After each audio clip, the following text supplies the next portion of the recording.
خیرت مندوں سے کیا پوچھوں کہ میری ابتدا کیا ہے، کہ میں اس فکر میں رہتا ہوں کہ میری انتہا کیا ہے۔ خود ہی کو کر بلند اتنا کہ ہر تقدیر سے پہلے خدا بندے سے خود پوچھے بتا تیری رضا کیا ہے۔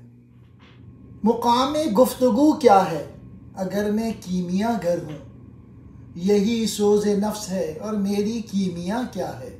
اقبال کہتے ہیں کہ میں حکمہ سے یہ دریافت نہیں کرنا چاہتا کہ میری ابتدا کیا ہے، کیونکہ میں جانتا ہوں کوئی فلسفی اس بنیادی سوال کا صحیح اور تسلی بخش جواب نہیں دے سکتا کہ انسان کی ابتدا کیوں کر ہوئی۔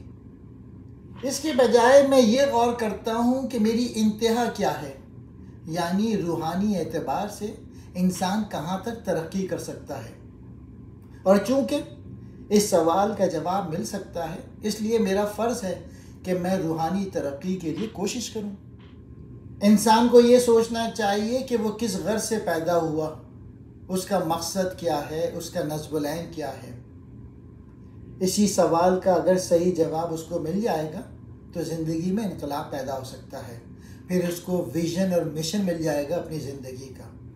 اقبال کا یہ شعر خود ہی کو کر بلند اتنا بہت پڑھا جاتا ہے، لیکن معلوم ہوتا ہے اس کی حقیقت کو سمجھنے کی کوشش بہت کم کی گئی ہے۔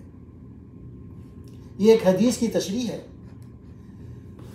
میرا بندہ برابر نوافل سے میرے قریب ہوتا جاتا ہے، یہاں تک کہ میں اس سے محبت کرنے لگتا ہوں، اور جب میں اس سے محبت کرنے لگتا ہوں تو میں اس کا وہ کان بن جاتا ہوں جس سے وہ سنتا ہے، اور اس کی وہ آنکھ بن جاتا ہوں جس سے وہ دیکھتا ہے، اور اس کا وہ ہاتھ بن جاتا ہوں جس سے وہ پکڑتا ہے، اور اس کا وہ پاؤں جس سے وہ چلتا ہے، اور اگر وہ مجھ سے مانگتا ہے تو ضرور اسے دیتا ہوں، اور اگر وہ مجھ سے پناہ مانگتا ہے تو میں اسے پناہ دیتا ہوں، اور مجھے کسی بات میں جسے میں کرنے والا ہوں اتنا تردد نہیں ہوتا جتنا مومن کی روح قبض کرنے میں ہوتا ہے۔ وہ موت کو ناپسند کرتا ہے اور میں اس کی ناخوشی پسند نہیں کرتا۔ بخاری۔ اس کا مطلب خدا نخواستہ یہ نہیں کہ خدا بندے کے کان، آنکھ، ہاتھ، پاؤں وغیرہ بن جاتا ہے۔ مراد یہ ہے کہ بندہ اپنے آپ کو خدا کی رضا میں گم کر دیتا ہے، لہٰذا خدا اس کے تمام اعمال کو عزت کے لیے اپنی طرف منسوب کر لیتا ہے، اور یہ ایک طریقہ بیان ہے خدا کی انتہائی محبت اور رحمت کے اظہار کے لیے۔ ہم کہتے ہیں کہ انسان اپنی خودی کو خدا کی رضا میں گم کر دے تو یقیناً اس کے فیصلے اس دنیا میں بظاہر خدا کے فیصلے سمجھے جائیں گے۔ تو خودی کو ترقی دیتے دیتے اتنی بلندی پہ پہنچا دے کہ خدائے رحیم و کریم کسی معاملے کا اندازہ مقرر کرنے سے پہلے تجھ سے پوچھیں تو کیا چاہتا ہے۔ انسان خودی کو انتہائی بلندی اور عروج پہ لے جائے تو اللہ تعالیٰ اس پر مہربان ہو کے اپنی رضا اور انسان کی سوچ میں ایک طرح کی ہم آہنگی پیدا کر لیتا ہے۔ یہ مقام خدا سے انسان کی انتہائی قربت کی دلیل ہے۔ کیمیا گر کے لغوی معنی ہیں وہ شخص جو ادنیٰ قسم کی دھاتوں کو سونے میں تبدیل کر دے، لیکن اس شعر میں اس لفظ کو بطور اصطلاح اپنے لیے استعمال کیا ہے، جس سے اقبال کی مراد ہے کہ میری شاعری میں یہ تاثیر ہے کہ اگر کوئی شخص اسے سمجھ کر پڑھے تو اس کی ذہنیت میں تبدیلی پیدا ہو سکتی ہے، یعنی اس کے دماغ میں بلند روحانی خیالات پیدا ہو سکتے ہیں۔ اس شعر میں وہ اس تاثیر کا سبب بیان کرتے ہیں۔ اگر میں کیمیا گر ہوں تو اس میں کوئی تعجب کی بات نہیں۔ میرے سوز نفس یعنی میرے عشق نے میری شاعری میں یہ تاثیر پیدا کر دی ہے کہ پڑھنے والے کے خیالات میں پاکیزہ قسم کی تبدیلی پیدا ہو جاتی ہے۔ خیرت مندوں، عقل مندوں، فکر کہتے ہیں سوچ کو، رضا مرضی، کیمیا گر سونا بنانے والا، سوز نفس جذبہ عشق کی حرارت۔ نظر آئیں مجھے تقدیر کی گہرائیاں اس میں، نہ پوچھ اے ہم نشیں مجھ سے وہ چشم سرمسا کیا ہے۔ اگر ہوتا وہ مجذوب فرنگی اس زمانے میں تو اقبال اس کو سمجھاتا مقام کبریا کیا ہے۔ نوائے صبحگاہی نے جگر خوں کر دیا میرا، خدایا جس خطا کی یہ سزا ہے وہ خطا کیا ہے۔ اے میرے ہم نشیں میں تجھے اس محبوب کی سرما لگی آنکھوں کے بارے میں کیا بتاؤں؟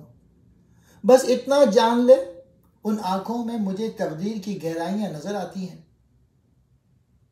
تقدیر کی گہرائی سے اقبال کی مراد وہ بلند ترین مقام ہے جو ایک سالک اپنی جد و جہد سے حاصل کر سکتا ہے، اور چشم سرمسا سے اس کی مراد نگاہ مرشد سے ہے۔ مطلب یہ ہے کہ مرشد کامل کی توجہ سالک کو روحانیت کے بلند ترین مقام پہ فائز کر سکتی ہیں۔ محبوب کی آنکھیں اس قدر دلکش ہیں کہ عاشق کو ان میں اپنا انجام زندگی نظر آ سکتا ہے، یعنی یہ کہ وہ جیتے جی اس سے رہائی نہیں پا سکتا۔ اگر نیچے اس دور میں ہوتا تو اقبال اسے سمجھاتا کہ مقام کبریا کیا ہے۔ اقبال نے خود لکھا ہے کہ نیچے اپنی قلبی واردات کا صحیح اندازہ نہ کر سکا اور فلسفیانہ افکار نے اسے غلط راستے پہ ڈال دیا تھا۔ یعنی اس کے دل میں ایمان کا جوہر موجود تھا، لیکن اس کا دماغ غلط راستے پہ گیا۔ اس کا قول یہ ہے کہ قوی اور زور آور لوگ کمزوروں پہ حکومت کے لیے پیدا ہوئے ہیں، قوت ہی دنیا کی سب سے بڑی نیکی ہے۔ اسی طرح انسان ترقی کرتے کرتے فوق البشر بنے گا، حالانکہ انسان کی عظمت مادی قوت کی فراہمی پہ نہیں بلکہ عقائد و اعمال کی اصلاح پہ موقوف ہے۔ اسی طرح وہ عظیم الشان ہستیاں تاریخ کے اسٹیج پہ جلوہ گر ہوئیں جنہوں نے لاکھوں کروڑوں انسانوں کی زندگیاں پلٹ دیں۔ اقبال آخری شعر میں کہتے ہیں، جب میں صبح بیدار ہوتا ہوں اور ملت کا زوال دیکھتا ہوں اور ملت کی پستی اور زوال کے بارے میں سوچتا ہوں تو دل خون کے آنسو روتا ہے۔ آخر میں نے ایسی کون سی خطا کی تھی جس کی یہ سزا مجھے مل رہی ہے؟ یعنی اقبال یہ کہہ رہے ہیں، میں ملت کے لوگوں کی تکلیف اور پریشانیوں کو دیکھ نہیں سکتا اور سب کا غم کھائے جا رہا ہے۔